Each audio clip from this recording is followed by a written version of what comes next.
Welcome to Mentors at Your Benchside, the podcast giving you advice, tips, and tools for getting the most out of your research. I'm Jason Rogers, and today I'll be talking to you about the practical applications and considerations for phenol-chloroform extraction. While there are many more methods to choose from for cleaning up your RNA or DNA than there used to be, sometimes phenol-chloroform extraction is still the best way to go. Before moving on to the practical applications of phenol-chloroform extraction, let's recap the basics of how it works. In brief, proteins consist of both hydrophobic and hydrophilic residues, and through protein folding, achieve a compromise with water and remain soluble. However, when they are given the opportunity to transition to an environment that can accommodate both polar and non-polar residues, i.e. phenol or phenol-chloroform, with no compromise required, i.e. folding, they happily move over to that phase. The more highly polar molecules, like carbohydrates and nucleic acids, are happier in the aqueous phase and remain there. There are a few exceptions though, which are noted below. Phenol versus phenol-chloroform versus chloroform.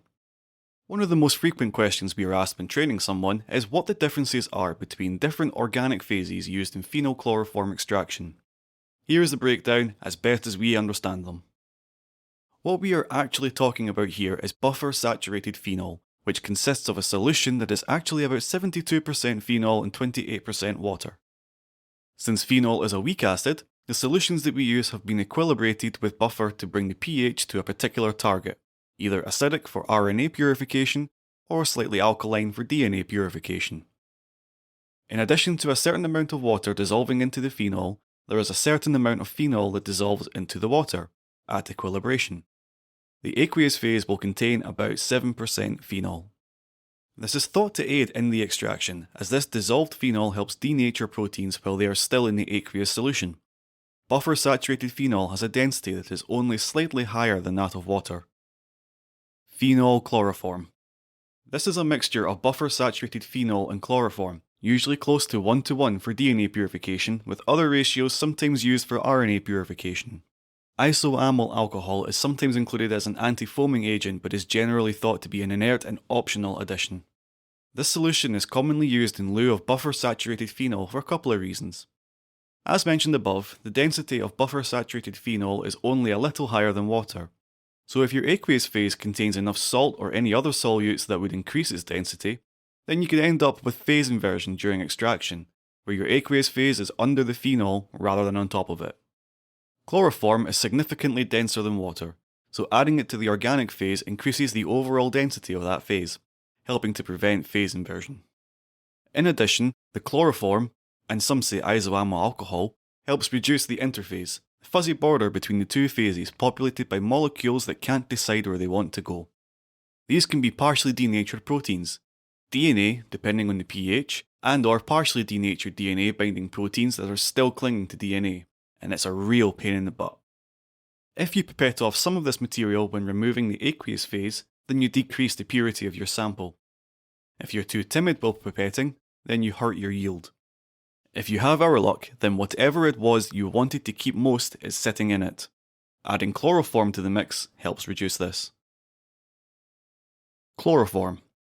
This is normally used after phenol or phenol-chloroform extractions.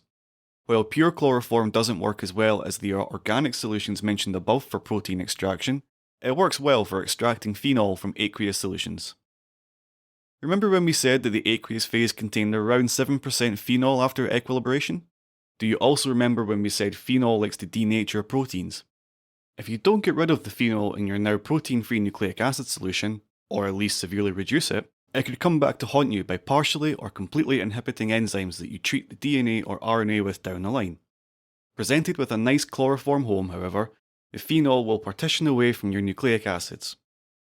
Chloroform itself is about 10 times less soluble in water than phenol, around 0.8%, and is less denaturing to proteins. Ether. This can also be used to extract phenol back out of the aqueous phase. However, because of the explosive potential of ether, and the tendency of biology types to have Bunsen burners and strikers and the likes in their labs, it's been largely replaced with chloroform. A note of caution though, don't use your phenol or phenol-chloroform if the solution is turning pink. Oxidation of the phenol produces pink-brown oxidation products, and these can cause nicking of your DNA and degradation of your RNA. Most commercial phenol solutions contain an antioxidant to inhibit this oxidation, and phenol buffered at an acidic pH seems to be resistant to oxidation. But it isn't a bad idea to move a portion of the buffer-saturated phenol from the brown bottle that it likely came in to a clear bottle or tube to inspect it before you start your extraction. Beware, pH matters a lot. Occasionally, somebody does a phenol-chloroform extraction and doesn't recover any of the DNA in the sample. If this happens to you, or somebody in your lab, your first question should be, which phenol did you use? Labs that do both DNA and RNA work will likely have both acidic and basic buffered phenol solutions, or somebody will buy a new bottle of phenol without paying attention to the pH.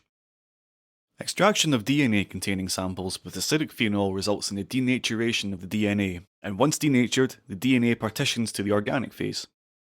This is a key feature of many RNA purification protocols, which is one of the reasons acidic buffer-saturated phenol is used.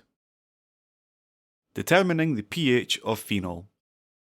Now, sometimes a lab's DNA phenol extractions start failing, no recovery of the DNA afterwards, and the pH of the phenol is called into question.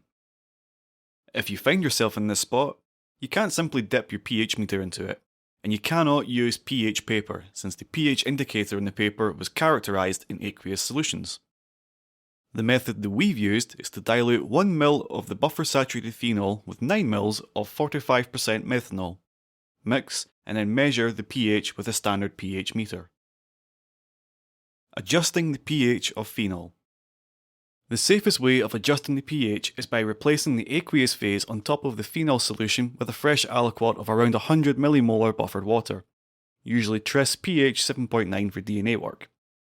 Mix the phases well, and then let the bottle settle until the phases are well separated again. Then pH it again. Mixing your phases. Phenol-Chloroform extractions are amazingly efficient. Less than 1% of the average protein remains in the aqueous phase after the first extraction has come up to equilibrium. The trick, of course, is getting the extraction to equilibrium. The more surface area there is between the two phases, the faster this happens, and that surface area is greater the finer emulsion that you've created. This can be achieved by vortexing the phases for a couple of minutes, as many protocols call for. But not all samples can be vortexed. If you're purifying very large DNA, like genomic DNA, then you may have to mix your sample much more gently and therefore perform each extraction for much longer. So on this point, follow your protocol and be very cautious about trying to shave time off this step. Effects of denaturation and digestion. Some protocols call for protein denaturation and possibly digestion with proteinase K before phenol-chloroform extraction. Some of these steps are attempts to reduce the amount of material that is trapped in the interface and therefore improve the yield of DNA or RNA recovered. We've never seen any negative effect of denaturing the proteins with SDS before extraction. On the other hand, digestion of the protein could reduce the purity of the nucleic acid that you recover. While whole proteins are almost guaranteed to partition in the organic phase, once the protein is digested into small peptides, not all of those peptides will have the same chemical character of the whole protein, and each will have its own partition number. It may not matter a lot if you have some peptides in your nucleic acid, depending on your downstream application, but it's formally possible that these contaminants could affect your future quantitation of the sample. However, there is a better way of eliminating the dreaded interface with phase lock gel. This is one of those things that seems to be in 50% of labs, but yet less than 10% of the people we've talked to know what it is or how it works. In short, phase lock gel is a gooey, Vaseline-like gel that has a density that's slightly greater than water, and if you add your extraction on top of it in a centrifuge tube and centrifuge it, the phase lock gel collects between the aqueous layer and the organic phase, separating the two and preventing the formation of the DNA-RNA hungry interphase during phenol-chloroform extraction. Check out the corresponding online article for a diagram showing phase lock gel in action. Note that you cannot vortex mix the two phases in a tube containing this reagent, but you can vortex mix in a separate tube and then add the sample to the tube with gel and centrifuge. They have this gel in two different flavours, one for regular samples, light, and another for high density samples, like solutions with high salt or protein concentrations, a heavy one. Using SDS to denature the proteins in a sample prior to extraction and then employing phase lock gel to separate the phases can consistently give DNA samples with 260 to 280 ratios of 1.8 and greater than 98% recovery.